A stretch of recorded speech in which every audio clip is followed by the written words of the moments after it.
Welcome to the Real Estate Investing Club. This is the place everyday real estate investors gather to share their best stories, biggest insights, and favorite tactics to grow a portfolio of cash flowing properties in today's market. Here's your host, Gabe Peterson.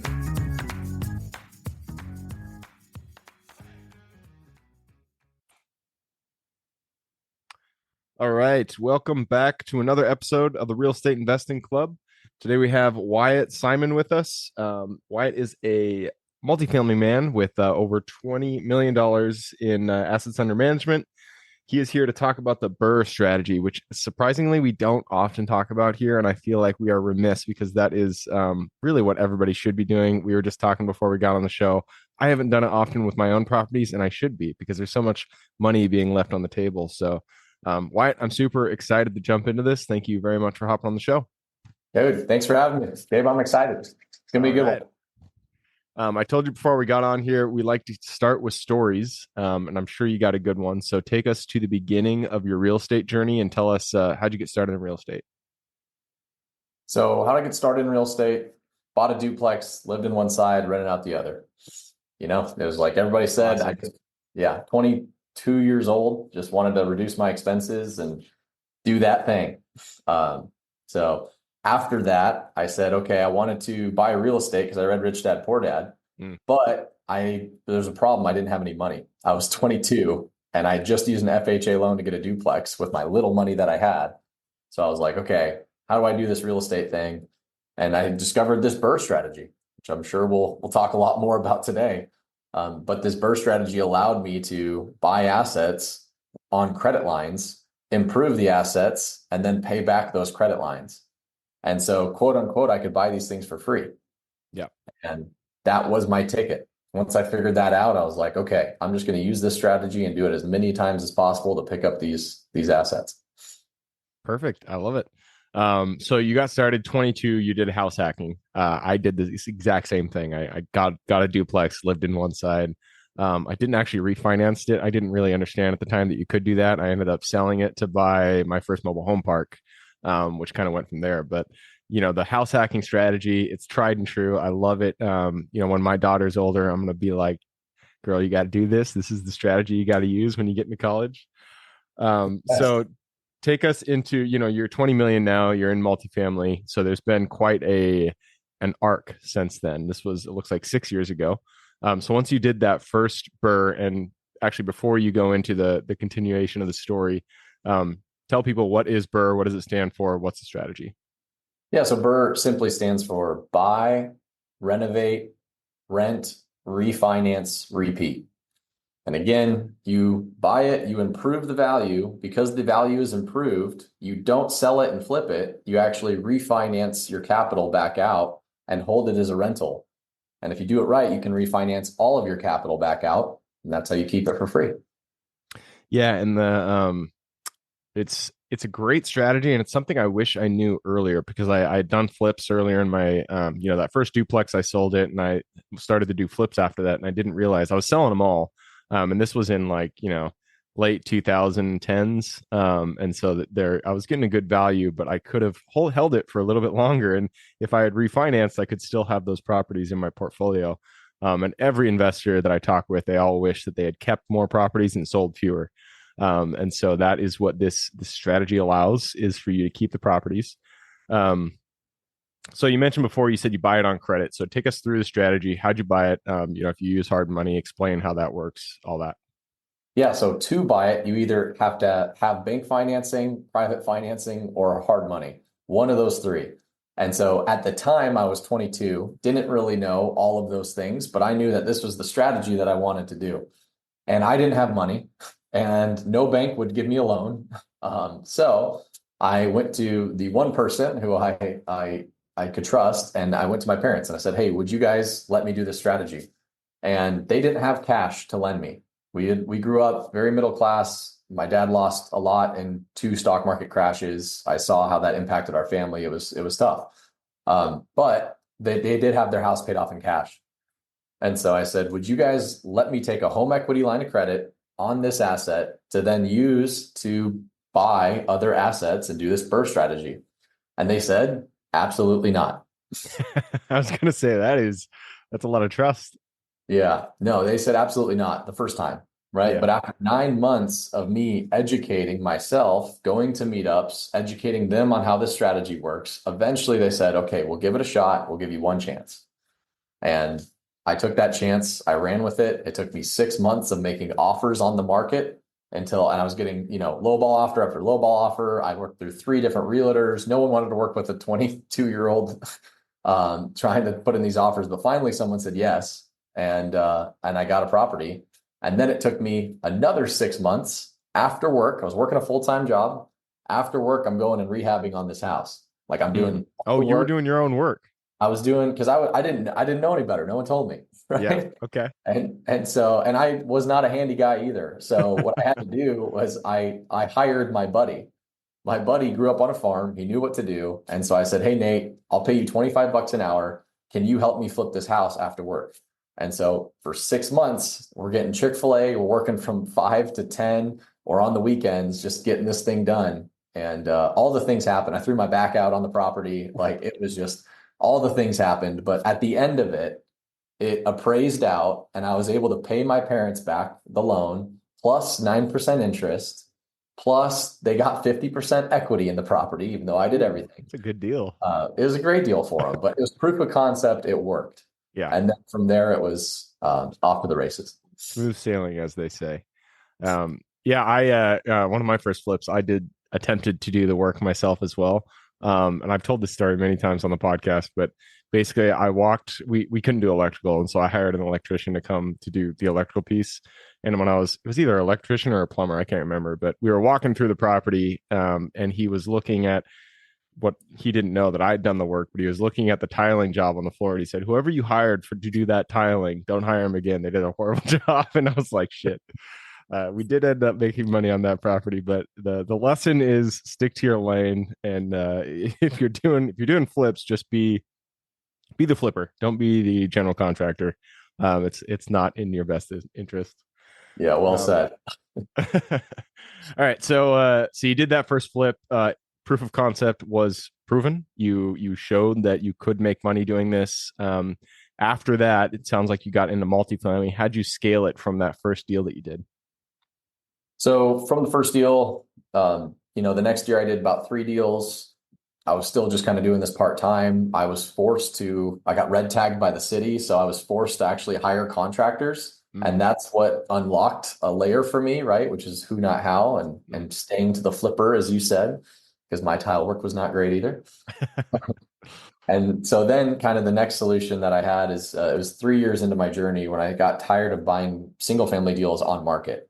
And so I said, okay, how do I start picking these things up off market? And I ended up partnering with a buddy of mine, and we set up a direct seller system. We started buying 20 to 25 houses a year off market. Very cool. And that was what kind of unlocked. This was all, on the side. I was working a full-time gig, doing this, hustling. And so that was like the next thing, right? After the single family game, I finally got to a point where in 2021, I was able to purchase a 23 unit.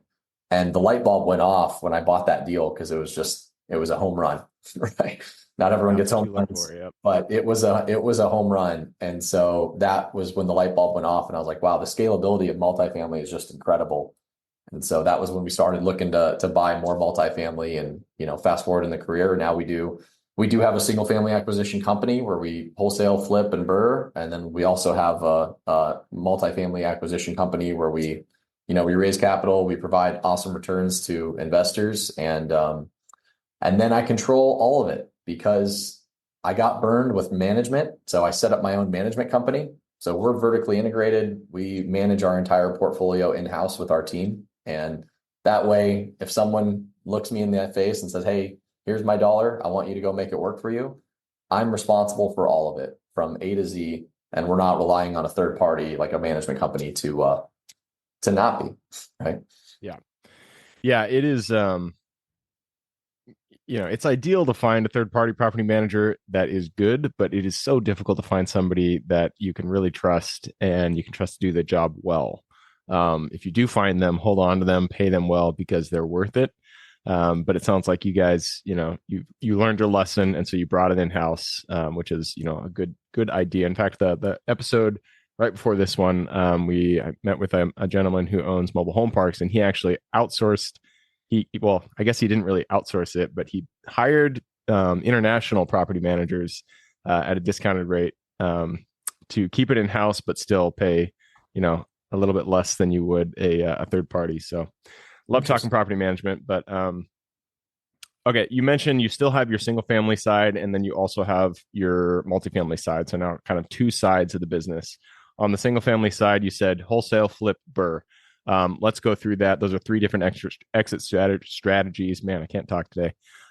What kind of dictates which strategy you're going to be taking when you buy a property or when you get it under contract?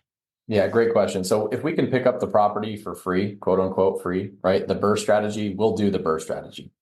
Problem with the BRRRR right now is debt service constraints. And we were talking about this earlier, Gabe, but you said you like your cash flow. Well, if you're using the BRRRR strategy, you're probably not going to have great cash flow because you're really leveraging that asset.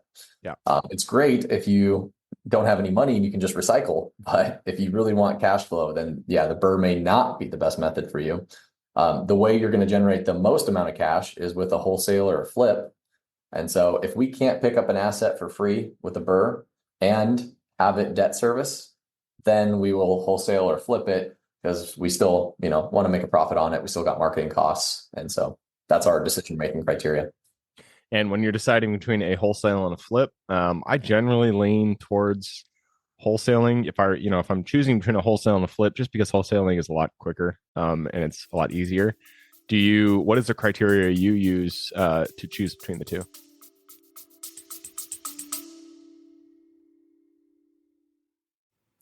Before we continue on with today's guest, I want to tell you guys about a community I'm launching on School to help investors like yourself grow your own portfolio. In this community, you'll get access to all the docs I use, all the systems I've built, everything I've used to grow my own portfolio, as well as instructions and guidance on how to get out there and find great deals, how to finance those deals, and then how to manage them for great returns. Since we're just launching it, the price will be set at a measly $20 per month, and whatever price you join at is the price you'll have for life. We will be increasing the price as the group grows, so if you're at all interested in growing your portfolio along other investors, now is the time to join. I will put the link somewhere in the bio or on our podcast website at therealestateinvestingclub.com, so if you are interested, head on over there. With that said, let's get back to the podcast.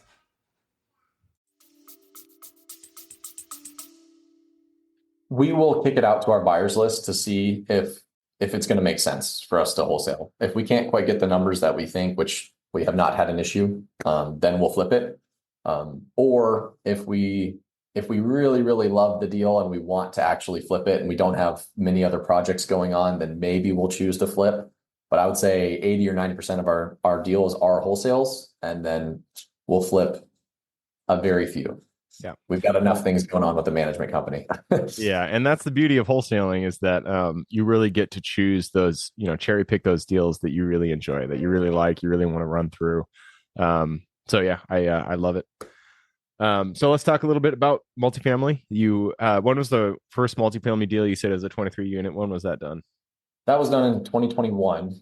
Okay. And I'll tell you a story that not enough people talk about, but back in 2019, when I was just getting started, I was working for a foundation company and I was running a waterproofing appointment. I go to this apartment complex and this guy greets me. He's smoking, he's cussing. Like, I'm pretty sure he's the maintenance tech. We go down there, he shows me the place or shows me the property and the problem. We come back to his car after I explain everything and he actually signs the contract. And I'm like, oh, this guy's not the property manager. He's the owner. Yeah. Then I asked him, I was like, hey, do you want to sell this thing? And he said, yeah, I effing hate this place. His name is Russell. And so I had no idea how to evaluate multifamily, but I asked him, I was like, okay, well, how much do you want to sell this thing for? He said $2.4 million. And I was like, I didn't even have like $2,000 in my bank account. Okay. Like, I had no idea what it was worth or how I was going to do that. But he's like, you want me to send me over my financials? I was like, sure. So he sends me You were this there financial. on a call as a contractor, essentially. Yeah, I was just Doing doing my inspections. sales thing, but I knew that I wanted to buy assets, and I knew that That's this guy funny. didn't want to own it. So I was like, Yeah. maybe there's something here, There right? you go. There you go. And eventually he sends me the stuff. He calls me a week after and says, Wyatt, are we doing this? And I'm like, I'm still in analysis paralysis. I'm trying to Google anything that I can to figure out, it's saying cap rate and NOI, and then you got to divide it. I don't know. It was so confusing at the time, right? And eventually he calls me next week, and I'm just like, I'm sorry, Russell, just give me one more week. And then the last week happens, and I call him before he calls me, and I just say, Russell, I'm so sorry. I don't know what I'm doing. Like, you should probably go somewhere else. And he says, it's too late. I've already listed it. I'm committed to a broker. We're listing this for $3 million. Oh, wow. And then it sold 4 months later for $3.4 million. Oh, man, that's well, see, that's why you got to get yourself educated. I don't all often education is great, but don't get stuck there. But you do have to have a baseline so you understand a deal when you see a deal. But hey, man, I mean, you learned your lesson. You're like, all right, that's never going to happen again. I'm going to know exactly what a good deal is. I'm sure from that point forward, you understood underwriting. You understood how to find or you understood what a deal looked like when you looked at it. Exactly right. Yeah, I got educated. At that point, I figured out, wow, I just missed out on $1 million opportunity. And I knew more than some, because a lot of my other coworkers would have just gone on the appointment and breezed by that $1 million opportunity. I knew there was something there, but I wasn't equipped to take advantage of it. And that's why education is so crucial, so that you can recognize all the opportunities that are truly coming your way in life. Yeah. Well, and kudos to you for recognizing an opportunity. Most people, they wouldn't even consider the option of buying the apartment. You recognize this man did not like the apartment. He did not want to own it. And so he wanted to sell it. And so at least you took that first step. So after that deal, when did you get that was 2019. When did you get the 23 unit under contract? Yeah, so 23 unit, we closed that in 2021. So it was a couple of years later that we finally got the feet wet on it. Nice. Cool, Yeah. man. So next 2 to 3 years, what does it look like for you? Next 2 to 3 years, well, I guess at this point, we're slowly growing. I grew a lot, and then I had to do a lot of stabilization and building the management company and growing my skill set as an entrepreneur rather than just a sales guy. So that was, a lot of the last couple of years. At this point now, it's just, 20% per year, slow, consistent growth that we can add on without getting super stressed, because it was Breaking the wheels, yeah. right. Exactly. Yeah. So the 20-mile march, if you ever heard of that. Yeah. So just slow, consistent growth. We're looking for multifamily assets. We're probably going to buy between 20 to 30 houses. And then I also coach. So now I've added coaching to my business skill set. And last year I helped my students buy $2.5 million worth of real estate. Like, my goal is I really want to create 100 millionaires through real estate. And we're well on our way. So yeah, I love helping people. I've got a book coming out in about 6 weeks too. Cool, man. You got it all going on. That's what I love. And a lot of I don't like to sit still.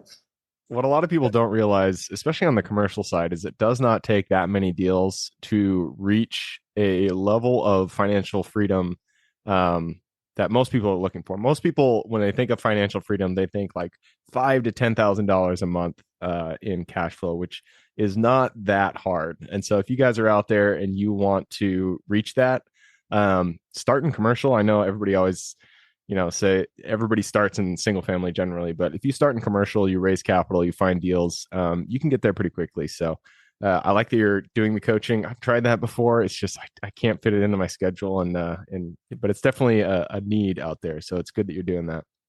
Yeah, thanks. Well, no kids yet. I know you said you got That yep. is that's the change maker. I'm sure it'll happen to you soon. Yeah. All right, man. Well, that wraps up the main portion here. It's time to jump into the quick question round. Are you ready? I'm ready. Let's do it. Starts with books or any form of education. Could be movies, could be YouTube channels, documentaries, whatever. Just give me 2 recommendations, one for general life wisdom and then one for real estate. Well, for general life wisdom, my go-to besides the Bible is 7 Habits of Highly Effective People by Stephen Covey. That book I read every single year. I usually do a book study with my team on it every single year. And every single year I get more and more and more out of it. It is just the fundamentals of being effective and living a grateful life. Yeah, that was the first kind of self-help book that I read. I was studying abroad in Europe, and I don't remember how I got the book, but I got it somehow, and I was like, holy shit, this is great, and it kind of set me down that path. So great recommendation. How about real estate? For real estate, I mean, I got to stick to my guns. BRRRR Investing by David Green. That really unlocked everything for me. Cool. I don't think I've heard of that one before, so that is it's a good recommendation. All right, next question is for your younger self. Let's go back a couple years, back to the Wyatt who was just getting started, just looking at that first property. Go to him, look him in the eye, give him one piece of advice moving forward. I would say prioritize relationships over transactions. In my life, there have been times where I've prioritized transactions, and yeah, it's just never worth it. Like, it's not like I have a, like I think I've built a pretty solid reputation and foundation, but the more time that I have in freedom, the more I realize I can truly help people. And the more you listen to people and help them, just the better things that come your way. So it's like, instead of just breezing by an opportunity to help someone because you're transactionally just getting something done, like be open to helping other people and spend the time doing it. Great advice. It is a relationship business. Well, and relationships are all that matter in life. So good advice. Moves us to the next question. This is about the US. It's a big place. There's a lot of opportunity out there. Give me the single metro, the single city you are most excited about investing in today.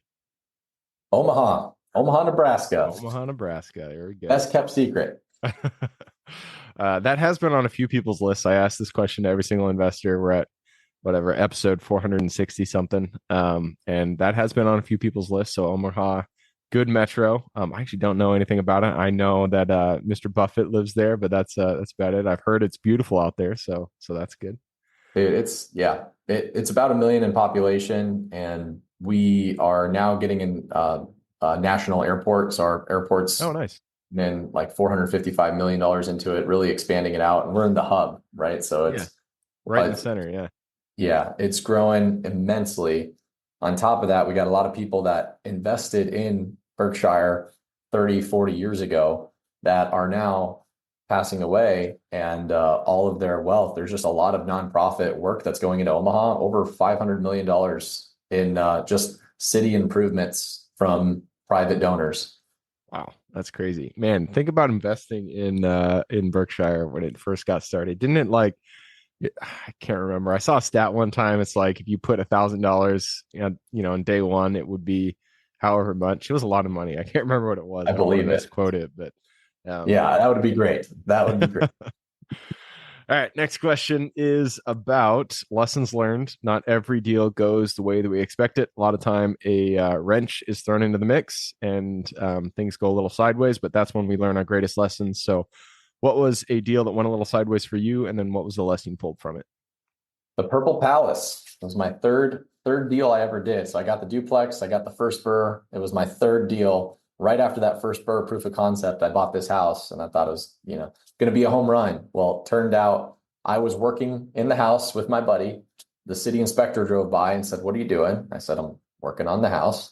He said, "Where's your permit?" I said, "What's a permit?" And he's like, "All right, well, I'm going to learn you what a permit is. I'm also going to teach you what a red tag is," which means they shut down the project and I can't work on it without a licensed contractor. And I get to pay 4 times as much for the permits. So my rehab went from 20,000 to 60,000 on that house. And it took me 11 months to do because it was my first time hiring contractors rather than doing it myself. And so I had to build that skill set and learn how to do that, which was a blessing in disguise. But at the end of the day, that house took me a lot longer than I planned and a lot more in rehab than I planned. And I like to share that story because it's the learning tax, right? Everyone pays the learning tax. And this is why I pay for coaching personally, is because you can pay for it if you don't have experience. So I would say if you're starting out in real estate, partner up with experience or pay for coaching, because the learning tax is way too expensive to pay on your own. Yeah. Yeah, it'd be ideal if we just knew everything, but that's not how life works. And if the things that you don't know and that you haven't been taught, you're gonna learn at some point in the real life. I'm sure, after that first deal, you definitely pull permits for every deal going forward, or at least got a good contractor in place. So Yeah. Yeah. moves us to the last question. This is for the listeners. I'm sure people want to reach out, get in contact with you. So the two-parter, where can they find you? And then what can they expect when they reach out? Yeah. So where to find me, go to WyattSimon.com, WYATTSIMON.com. And on there, you can go ahead and book a private call with me if you guys want to get together. I'm happy to help, whether you're just starting out or you're a lot more advanced. I mean, I help people that are buying their first duplex, and I've helped guys that are vertically integrating with property management companies that own 100+ units. So I am happy to be a resource for anybody out there. Cool. That is WyattSimon.com. I will put that link in the show notes. So if y'all want to reach out, just click a little more in the description. It'll pull down that full description, and in there you can find Wyatt's link. All right, man. That wraps it up. Thank you very much for hopping on the show. Yeah. Thanks for having me, Gabe. Appreciate it. For everybody who's here with us today, thank you guys for showing up. You are the reason we do this. So if you have any questions, reach out to me, Gabe at therealestateinvestingclub.com. If you want to support the show, just give us a like, subscribe, share, all that jazz. Other than that, I hope you guys have a great week. Keep rocking real estate, and I look forward to seeing you on the next episode. All right, before I officially sign off, I have a quick announcement to make. If you're interested in becoming a passive investor in one of my deals, my own company, Kaizen Properties, is looking for capital partners for our upcoming projects. We invest in what are known as recession-resistant assets, mainly self-storage facilities, mobile home and RV parks, and industrial properties. If you're interested in investing and would like to learn a little bit more about my company, our investing criteria, and some of the previous projects we've done, go to the Real Estate Investing Club podcast at therealestateinvestingclub.com and scroll all the way down to the bottom of the page. Click on the Invest With Us button. That'll pop up the investor form. Fill that out, and we will reach back out to you as soon as we can. Or if you prefer a little bit more of a personal touch, you can reach out to me at gabe@therealestateinvestingclub.com. So really, that is it. Again, it was a pleasure hanging out with you guys during this episode, and I look forward to seeing you on the next episode.